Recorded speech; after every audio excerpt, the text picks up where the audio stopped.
Hello, good afternoon, and welcome to ENA's most recent rapid response webinar. I'm Alice Grossman, and today I am joined by our senior fellow at the ENA Center for Transportation, Jeff Davis. And today, Jeff is going to be summarizing the funding levels and major programmatic changes under this $490 billion Surface Transportation Authorization Bill that was recently released by the House Democrats. There's going to be plenty of time for questions at the end, so I'd like to remind everybody that you can enter questions into the question box on the side of your screen at any point during the presentation. And with that, I'm going to turn it over to you, Jeff. Thank you very much, Alice. Let me see if I can do this controlling the slides from the comfort of your own home thing here. Yes. We have a bill. It's HR 7095, as I found out when I got up at 6 this morning to check the GPO Congressional Record site. The Investing in a New Vision for the Environment and Surface Transportation in America Act, Invest America. Mr. DeFazio released the text June 3rd, was introduced yesterday, June 4th. They tentatively plan a markup session in the Tree and I Committee sometime in mid-June.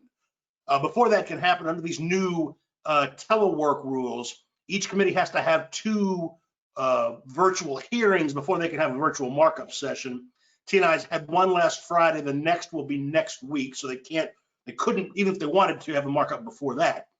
I can't wait to see how the recognition process of 60-some members vying for recognition remotely is going to work, because these markup sessions generally rely on the chairman's line of sight to figure out who wants to speak and who wants to offer an amendment, etc. So a virtual markup in a committee of this size is going to be real interesting. But anyway, it's a 5-year bill for FYs 2021 to 2025, making $495.4 billion in funding authorizations over that period of time. $412 billion of that is budget authority actually provided in the bill itself, or 23 USC 125 for the ER stuff. $412 billion in Highway Trust Fund contract authority that doesn't require any further appropriation by Congress, and that is split 80-20 between highway account contract authority and mass transit account contract authority evenly. This is a significant change. The FAST Act only provided 17.4% of its total contract authority to the mass transit account, and that was up a little bit from previous authorization bills. Now, 20% of the total new spending authority is really a lot compared to the fact that in the last 10 years, the transit account's only been getting about 13 to 13.5% of total trust fund tax revenues and interest. So the pay for it's going to be really interesting. Speaking of pay fors, that $412 billion in budget authority, the Treasury Department can only make good on paying off those checks drawn on that authority if somebody somewhere adds another $140 billion, I estimate, to the Highway Trust Fund over the next 5 years to September 2025, in addition to current law tax revenues and interest. That could be new tax revenues from user tax increases, new tax revenues from some other dedicated tax increase, or more transfers from the general fund, whether they're offset, not offset, who knows. But it's about $140 billion that would be needed to make sure that Congress, the FHWA and FTA and the safety agencies can pay all the bills drawn on that $412 billion in contract authority for 5 years. And I should mention that that $140 billion does not include the cost of any decreased tax revenues from the March baseline because of coronavirus. We know that gas tax receipts are going to drop a good bit here this year, maybe next year. Truck purchases have gone down too. So it's going to be north of $140 billion, but the model showed 140 on the old data, so we're playing it safe there. Now, in addition to that $412 billion in money that's actually provided by this bill itself, there's also $83 billion in authorizations, permission slips from the House and Senate Appropriations Committees to appropriate up to those levels for rail and mass transit programs. I believe it's $23 billion for rail and a astounding $58.3 billion for rail, 43%, 58 for rail. And that, as far as the first year's tranche of that, FY 2021, that's just not going to happen. There's not enough money under the Budget Control Act to do that.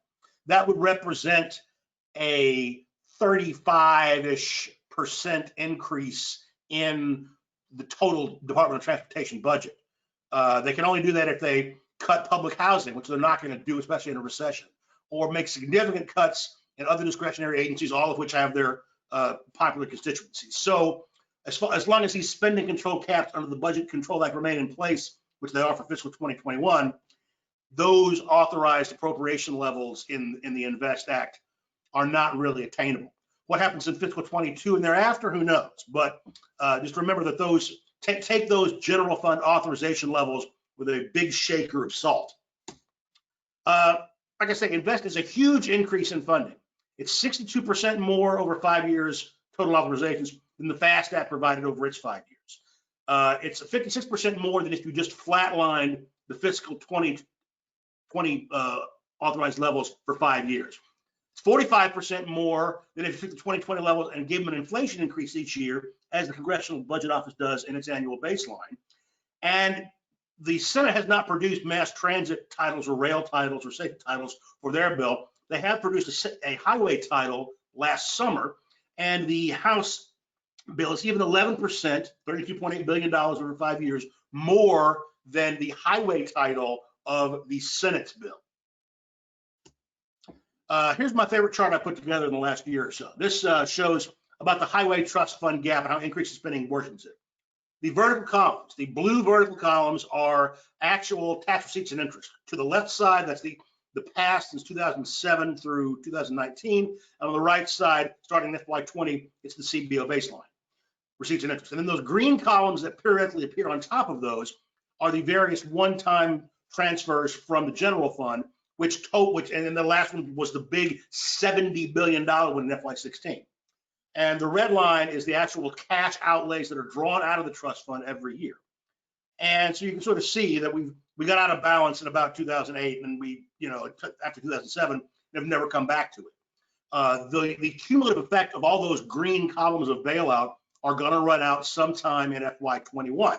So look at the FY21 column, starting there and moving off to the right.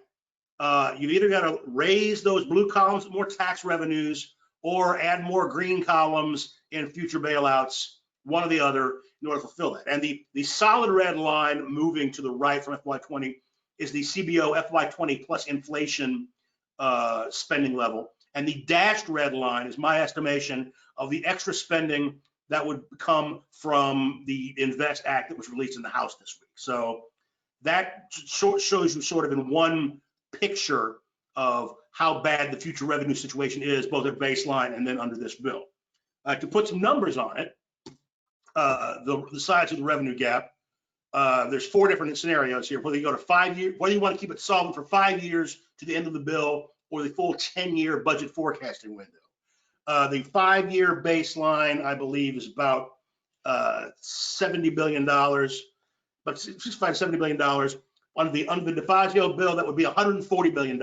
Basically, as I mentioned earlier, you need $140 billion to keep solvent for 5 years at those spending levels.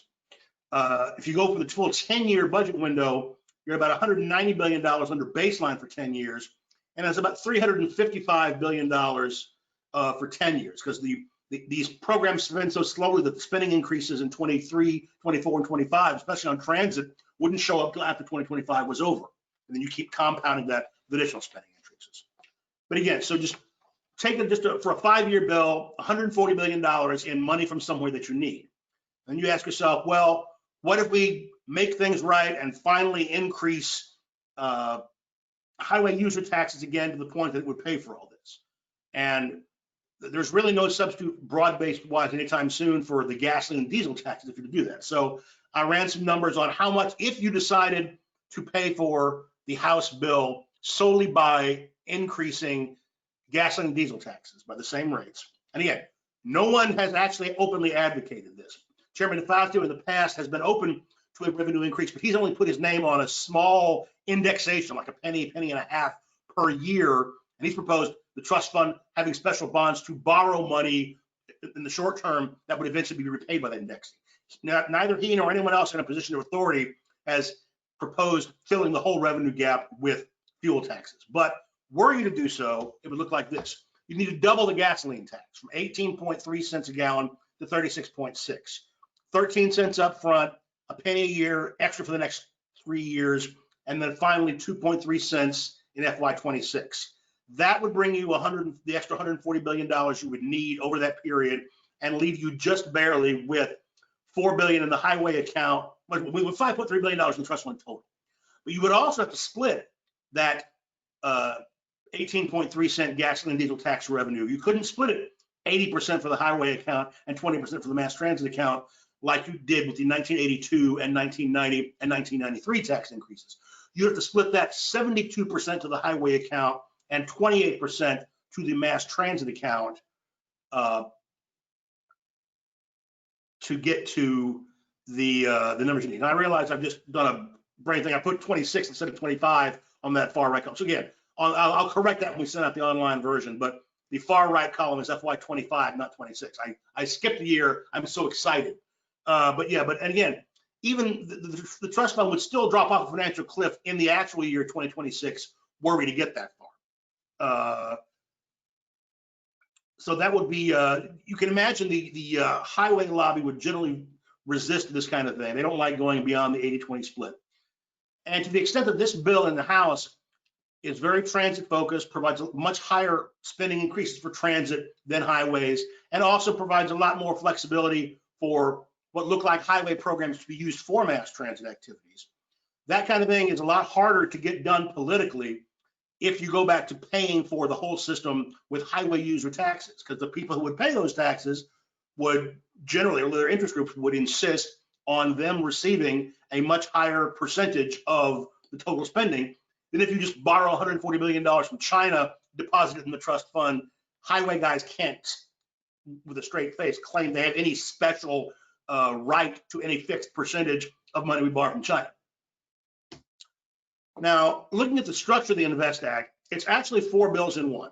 Division A is a 1-year extension, FY 2021 only, mostly clean of policy changes. There are a few policy changes of the FAST Act, FY 2020 highway transit and safety funding and policies, plus an extra $21 billion in flexible use money that could be spent on the broadest possible categories of highway and transit formula stuff. 14.7 billion for highways, 5.8 for transit, 454 million for NHTSA and FMCSA. And that money is flexible, designed to help address some of the revenue shortfalls that states and localities are facing because of coronavirus. So that money, not the rest of FY 2021 extension, could be used for salaries and admin expenses and not just capital projects. And in addition, to provide extra fiscal relief for states, temporarily for the duration of FY 2021, any federal aid, highway, and mass transit formula funds, whether from this year or carry over in previous years, could be obligated at 100% federal cost share temporarily, instead of the standard 80% for regular highway and transit formula or 90% for interstate and grade crossing federal shares. I cannot find any actual hard data on how much money that would actually free up at the state level, but you could say, a little less than 20% of whatever the actual obligation amount would be for each state.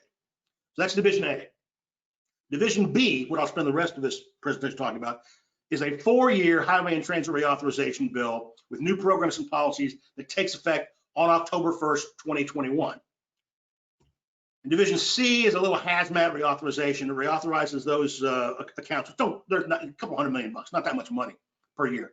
But with a couple of new policies that Mr. DeFazio has really been a strong advocate of for the last couple of years, changes in the way the lithium batteries are treated as a hazmat, and a prohibition on transporting liquefied natural gas in rail cars. And then Division D is this ginormous 5-year Amtrak and passenger rail reauthorization, plus Federal Railroad Administration overhead programs that were not authorized in FAST, but are authorized in this.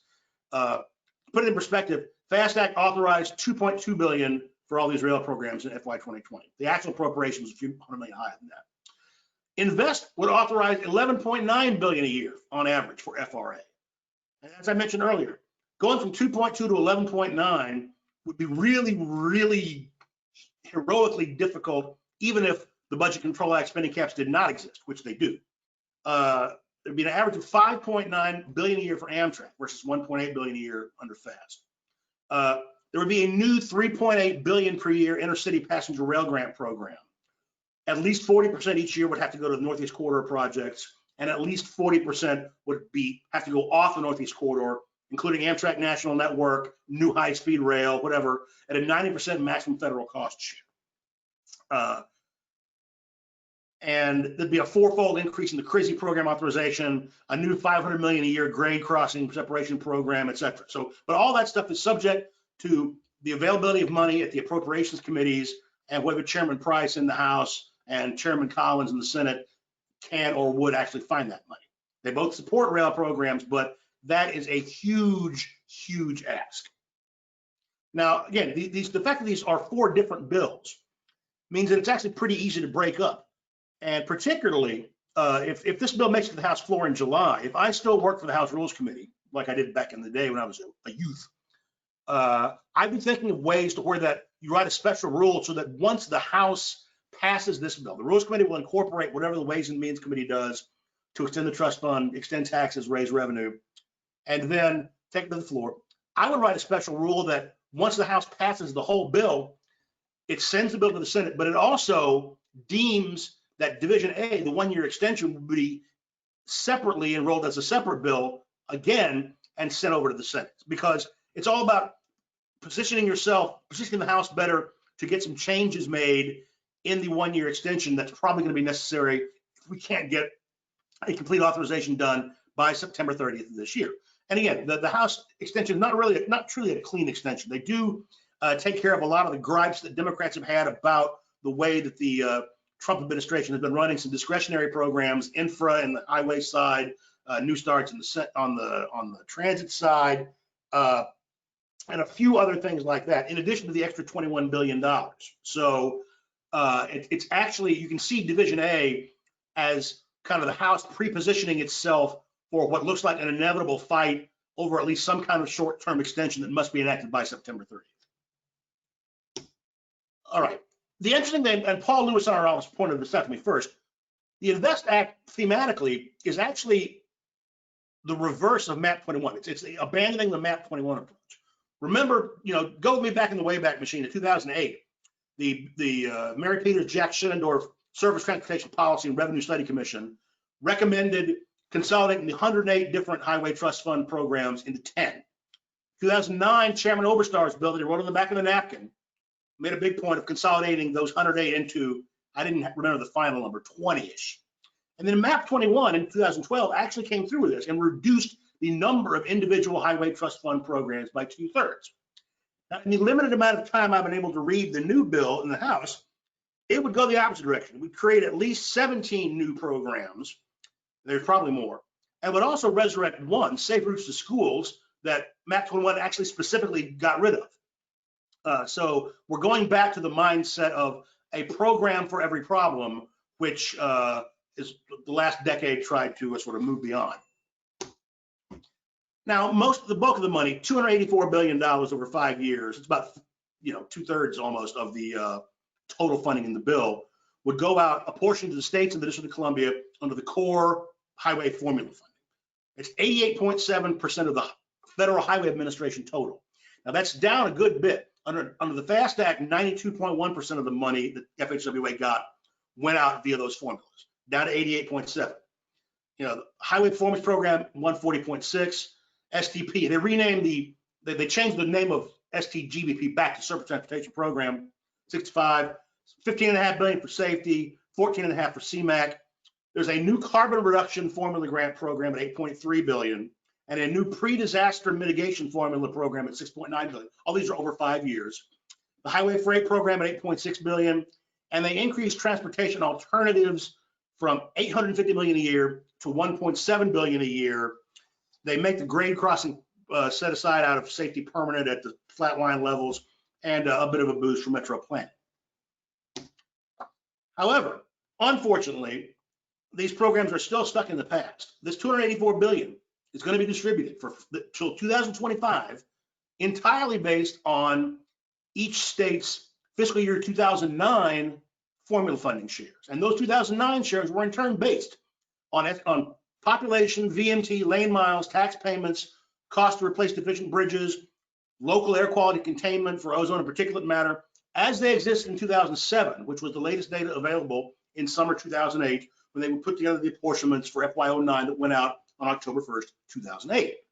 Now, they've also tweaked the formula to make sure that all the 2005 safety tool earmarks are incorporated. So California is still getting the benefit of Bill Thomas's $750 million for Bakersfield through 2025 under this bill. Alaska will still be getting the benefit of the bridge to nowhere in the Kinnick Arm Bridge through 2025 under this bill. And there's also the periodic adjustments 3 or 4 times to make sure Texas gets its 95% cash in, cash out rate of return. That's the way they're going to give out $284 billion. And this makes no policy sense. The Eno Center released a big report last October that I co-wrote, suggesting new ways to go about this. However, at least the bill acknowledges that this needs to be updated. Section 1607 of the bill orders DOT, AASHTO, and localities to at least study and report on how to make the formulas better and fairer with updated data, and then report back recommendations to DOT in time for the next reauthorization bill in 2026, at which point the data used for the apportionments will be almost 20 years out of date. In addition to the formula money, there's major existing competitive grant programs that have some changes. The infra program at highways becomes projects of national and regional significance. And it goes from 1.1 billion a year in contract authority to the average of 2.3 billion a year in contract authority. But that name change is significant because right now the program is heavily focused on highway freight movement and more generally the core national highway system, roads and bridges. The House bill would put mass transit intercity passenger rail projects on an equal footing with highway and bridge projects receiving highway account contract authority. Again, highway account contract authority doesn't matter so much if we pay for this bill by borrowing from China, but if you pay for it by highway user taxes, a lot of highway stakeholder groups have a problem with that. On the transit side, buses go, I think buses, all the bus programs total like 8.5% or something like that in FY20. That's going to go to close to the 13% under this bill. The regular bus discretionary grant program gets an extra $100 million a year on average, but what's currently called the no low emission bus grant program will become a zero emission bus grant program, and that gets a huge boost. Right now it gets $55 million a year in contract authority. That's going to be $500 million a year as it inches up by fiscal year 2025. But those are the two biggest, the biggest discretionary grant programs paid for by the trust fund right now.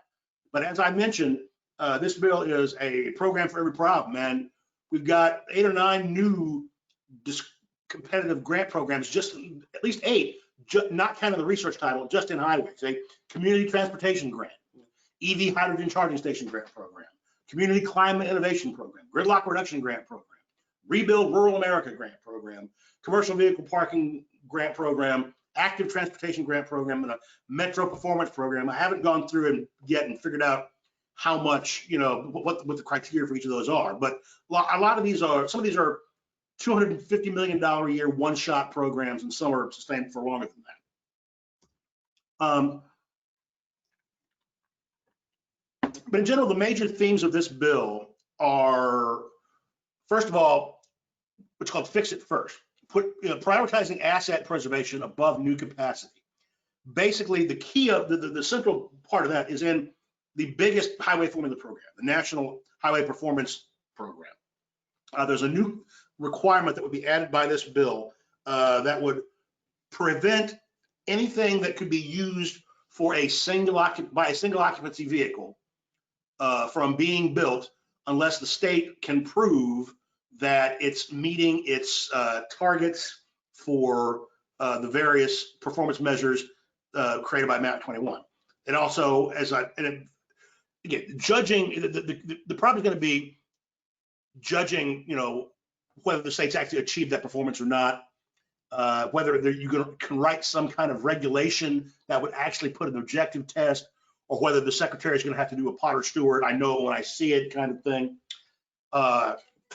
Those performance measures are going to be enhanced by climate resiliency and GHG reduction are all throughout this bill, including new GHG reduction performance measures and goals to go in 23 U.S.C. 150 for the national performance standards. Because as MAP 21 wrote these, it wasn't explicit that you could create a GHG emission reduction performance grant program and performance measure. DOT decided to do it anyway. The Trump administration slapped them down and stopped that. So this bill would end any uncertainty and make that explicit. There's also, again, the new climate formula program, which could also be used. It's a highway formula program, but it could be used for transit projects as well, resiliency, pre-disaster mitigation, etc. Also, bridge improvements are a big theme. There's a provision in there that allows 20%, requires that 20% of each state's combined apportionment from the two biggest formula programs, the NHPP highway program and the SDP surface transportation program, 20% be spent on bridges unless the state can prove that it's meeting its bridge performance targets. There's also a bigger emphasis on off-system bridges, which I find problematic, but no one listens to me. Also, large themes of bike ped, active transportation access, and safety throughout the bill. A couple of new research programs in those areas in the research title. Broad tweaks to all the existing programs to make it easier for bike ped to fit in there. Even things like the grade crossing, the railroad highway grade crossing program, making a bike ped bicycle grade crossings, easier, things like that.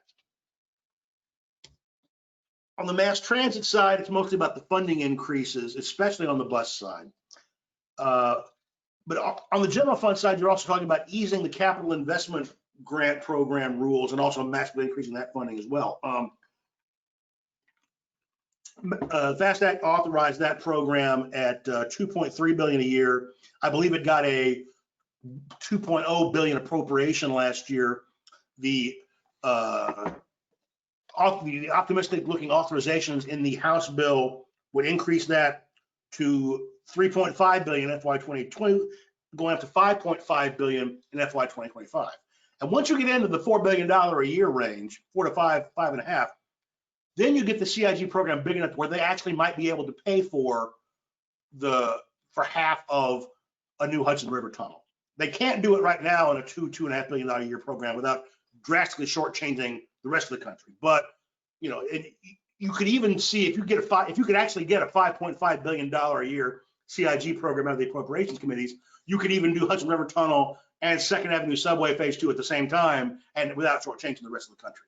But you can't do that in a $2.5 billion a year program. So that's up to the appropriations committees. This bill also makes a lot of steps to try to undo some of the things the Trump administration has been doing on CIG projects, forcing giving projects more time to stay in project development, making it easier to get advanced through the process, especially with about your contingency reserves you've got to have. And they want to set a mandatory federal share of the cost of the CIG project at 80%.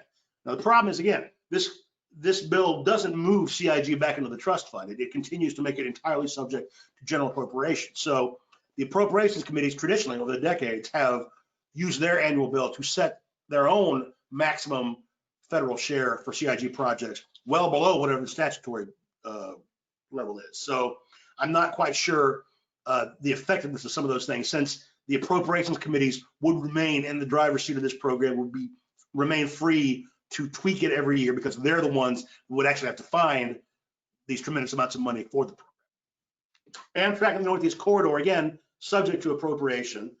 And I wonder about this simply because with every day that the politician in my lifetime who's been most openly identified with Amtrak, Joe Biden, remains a significant front runner above the current incumbent, is a day where I wonder really if Democrats in Congress will seriously do a major Amtrak overhaul reauthorization this year without waiting for a possible, which would mean negotiating with President Trump, when next year there is a possibility they could write an Amtrak bill with President Biden.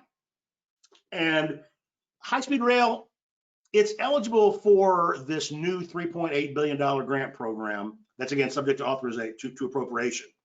But as far as places like California and other places that would want to build their own corridors, remember that high-speed rail would only, at least 40% of that $3.8 billion a year program would have to go to the Northeast corridor, so California couldn't apply. So California would at most be eligible to compete for up to 60% of that money each year, which has to go for the rest of the United States outside the Northeast corridor. So it's still not sure if that money would be enough, even if that program got fully funded, to give the California high-speed rail project the help it needs.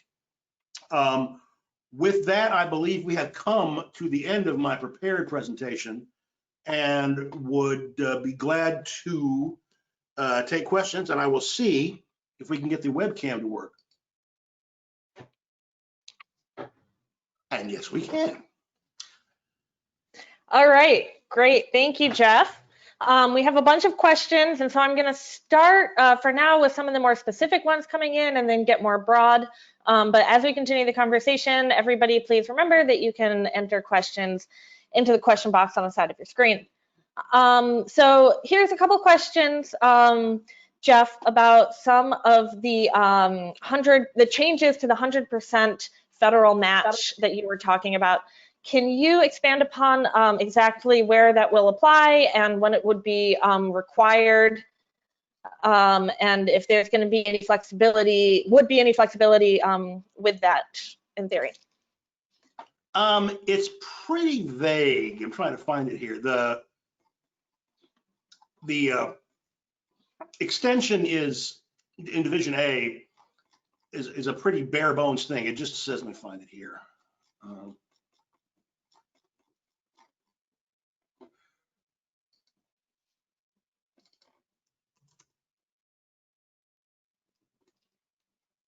Yeah, except as provided, notwithstanding Section 120, the federal share associated with funds obligated during fiscal year 21 may be up to 100%. So, and that is funds made available for the implementation or execution of federal aid highway and safety construction programs authorized under Title 23 or 49 U.S. Code, the FAST Act, or this division. So it just says federal share may be up to 100%. There's not much explanation beyond that. But again, during fiscal year 2021, I presume, and that actually raises an interesting question. When it says during fiscal year 2021, if you are a state that's got a big project ready to go in August or September of 2020, do you then have a big financial motivation not to hide the, hold on a second.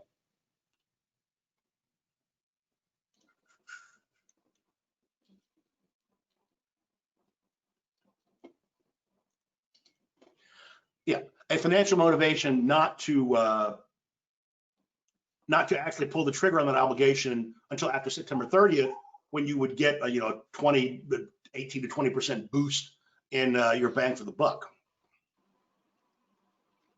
Got it. Thank you. And then there's a couple of questions here about, I'm going to go general because like 6 people have asked this already. Can you talk a little bit about what's happening on the Senate side, what you see as more or less viable? Do you have any sort of time frame that you might be able to give, and what the movement and conversation is over there, especially also maybe modally looking at highways, transit, and bike ped stuff? The Environment Public Works Committee reported a bill unanimously, all Democrats, all Republicans, last August, I think. We've been waiting until the Finance Committee actually finds a way to pay for it all, and there's still no public signs that that's going to happen or anytime soon. The Banking Committee has been working very hard behind the scenes on putting a transit title together, and the Commerce Committee has been working very hard behind the scenes putting together a rail and safety title. the Democrat, and again, on a bipartisan basis. I should amplify on this. The Senate bill was put together on what traditionally what the Public Works Committee is called a Big Four basis, meaning the chairman and ranking minority member of the full committee and the chairman and ranking minority member of the subcommittee. Those four developed the bill from the ground up, and each one of those four has veto power over anything in the bill. They all four have to agree on putting it in the bill, and they all four, and if any one of them dislikes an amendment, they all four oppose the amendment. That's the way the House T&I committee used to generate these bills back in the Bud Schuster days and all that. And that's largely how the Senate authorization bill was put together. With this bill in the House, the House Republicans didn't see a word of it until like an hour before it was released to the public at 10 a.m. Wednesday, apparently. So that has gone by the wayside. But the staff, Democrat and Republican staffs on the other Senate committees have been exchanging legislation and views. And but the problem is money. And again, the Environment and Public Works Committee, Republicans in particular, do not want the mass transit title of the Senate bill to be any larger as a percentage of the highway title than the FAST Act was. And I have no idea how the Finance Committee is actually going to figure out how to fill this revenue hole. Given the way that Senator McConnell actually developed the FAST Act in 2015, which had a $70 billion revenue gap filled almost entirely with unrelated pay-fors, not by highway. There was like $440 million from estimated highway safety penalties, but the rest of it, the rest of the 69.6 billion was from things like stealing money from the Federal Reserve. I don't anticipate that the Finance Committee will actually put out a significant highway user tax increase, particularly in a recession, particularly in a presidential election year. But beyond that, we're still waiting to see when Mr. McConnell actually orders the Banking and Commerce chairman to put things together. And that won't happen until Mr. McConnell and the finance chairman, Mr. Grassley, have got together and figured out exactly what they're going to do and to move that forward. But the behind the scenes work continues, but we're still not sure when and how this is all going to get put together. Got it. And that actually goes right into another couple of questions that we got asking about funding structures. And are there any specific House or Senate rules that are about how much we can be transferring from the general fund versus using the highway trust fund? And that conversation moving forward, are there any specifics that we can be aware about, even though it's still kind of up in the air? No, under the budget law, transfers between government funds fall into a loophole. They don't have to be offset at all. There's nothing in the law that requires, you could transfer $1 trillion from the general fund to the highway trust fund today, and that money would just instantly appear in the highway trust fund, and no offset would be required. It wouldn't trigger sequestration, wouldn't violate a budget cap. Now, the provision of the law that requires that highway trust fund balances be invested in special treasury securities would cause a debt limit breach once the debt limit comes back, because those securities are counted towards the statutory limit of public debt. But other than that, there's no legal issue, and there's no Senate rules that require any kind of pay for at all. The House used to have a rule that Budget Chairman Speaker Ryan put in 2011 that purported to require that transfers from the general fund to the highway trust fund be offset fully. That was more or less obeyed in 2012, 2013, 14, and 15. They would offset transfers over 10 years, but if the offsets never came to fruition, that was a general fund's problem, not the trust fund. But the Democrats repealed that Ryan rule in January 2019 when they took office. So now there's no House rule that requires that these transfers be paid for either. It's just a question of political willpower. I personally thought it would have been easier if they had just put $140 billion, $150 billion highway trust fund bailout in that big $2 trillion CARES Act that was rushed through in the course of a week in mid-March. It would have gone as under the radar as $150 billion can possibly go, and wouldn't have actually had any kind of budget scorekeeping problems there. But that opportunity was lost, and now it's looking like this is going to have to be addressed in the context of the highway bill. Got it. Thank you. There's a couple questions coming in about sort of definitions and maybe reframing where different types of projects fall under the change and expansion of the number of programs. So thinking about things as labeled as sort of a national interest or a project of national significance, are there any changes that we might see with all of this restructuring? And that would be specifically looking both at transit projects, but then also at things like interstates. Okay, the new project of national and regional significance program define it pretty broadly. The project would have to be at least $100 million or across state lines like infra is. And grants should have a minimum of $25 million. I think that's also the match for infra. Where was the eligible project here?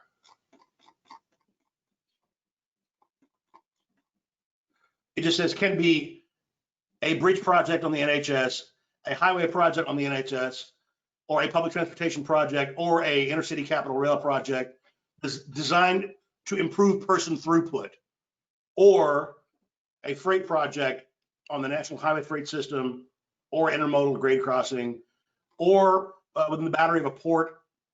And again, they actually lift the limitation from the FAST Act on the amount of this program that can be used in multimodal projects, and also they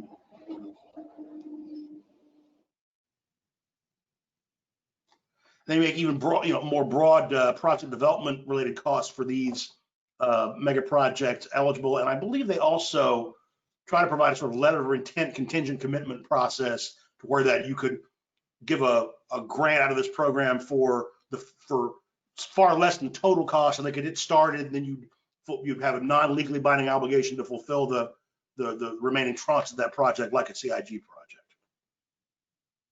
But it's pretty broad ability. There's a couple questions here about some of the sort of less highway specific programs.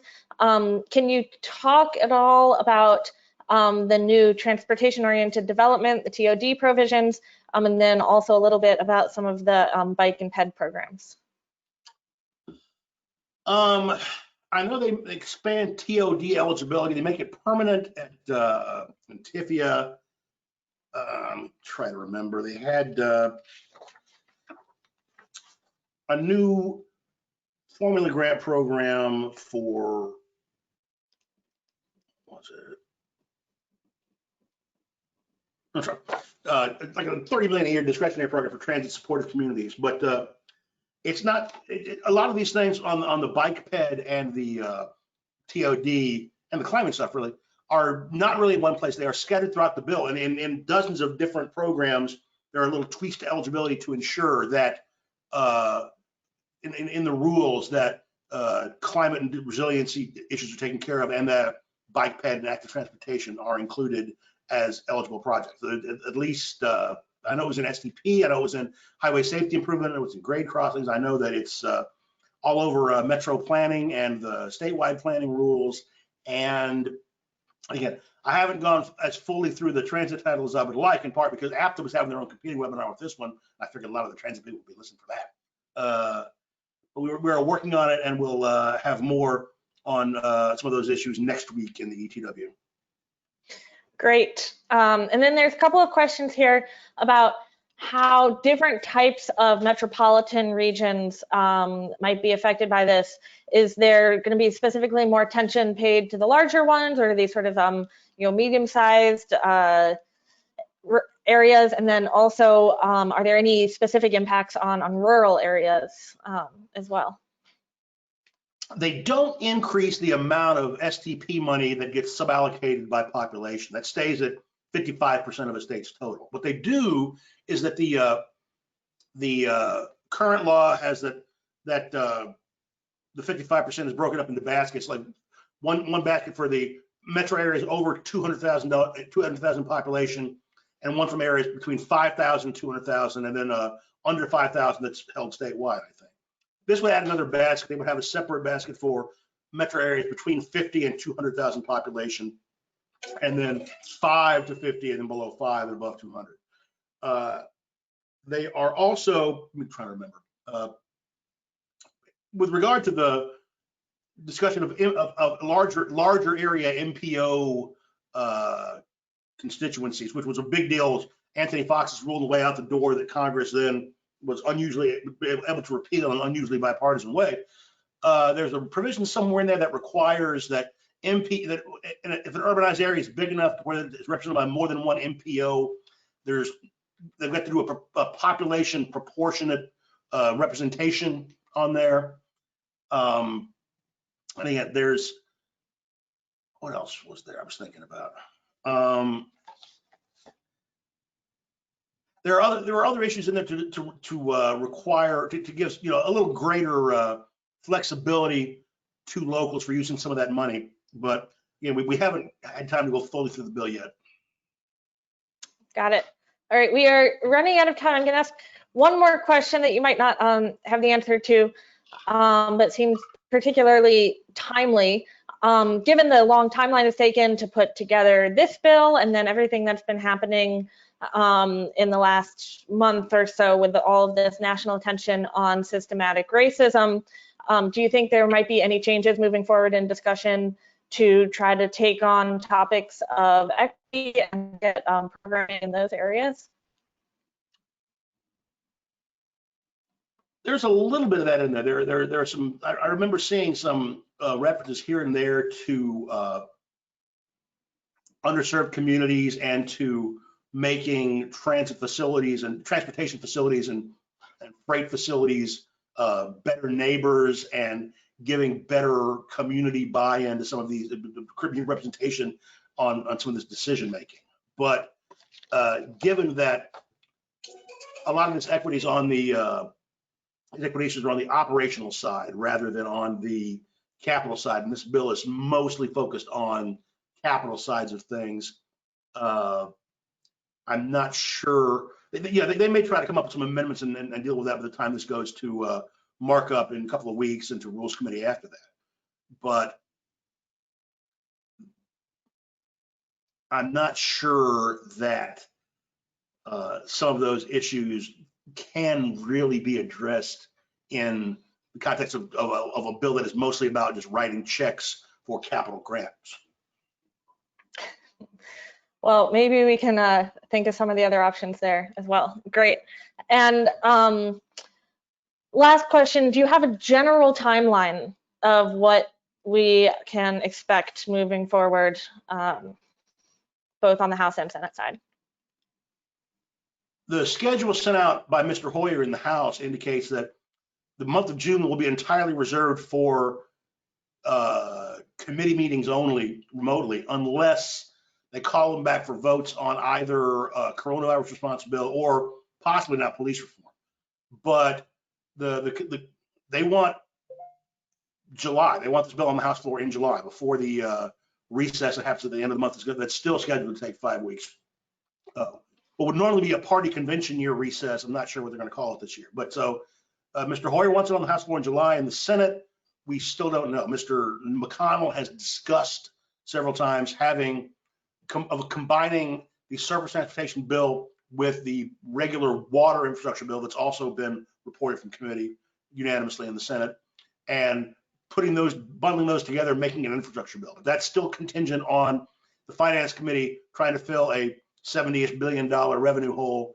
Actually, it's a little 110 billion or so on the Senate bill, depending on the highway, on the transit size, and get back to the floor. It's still there's still no sign of action by the Finance Committee. All right. Well, we are already over, and I want to respect everybody's time. So thank you, Jeff, for all of your diligent reading through that entire bill and your great analysis and presentation on it today. And thank you to all of our listeners for tuning in and for all of your great questions contributing to our conversation.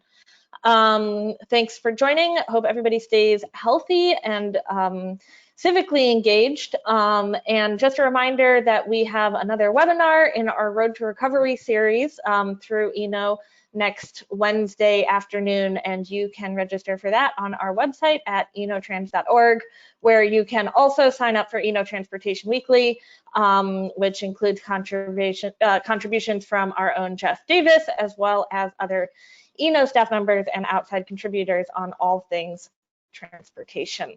So thank you so much, everybody. Have a good afternoon. Thank you.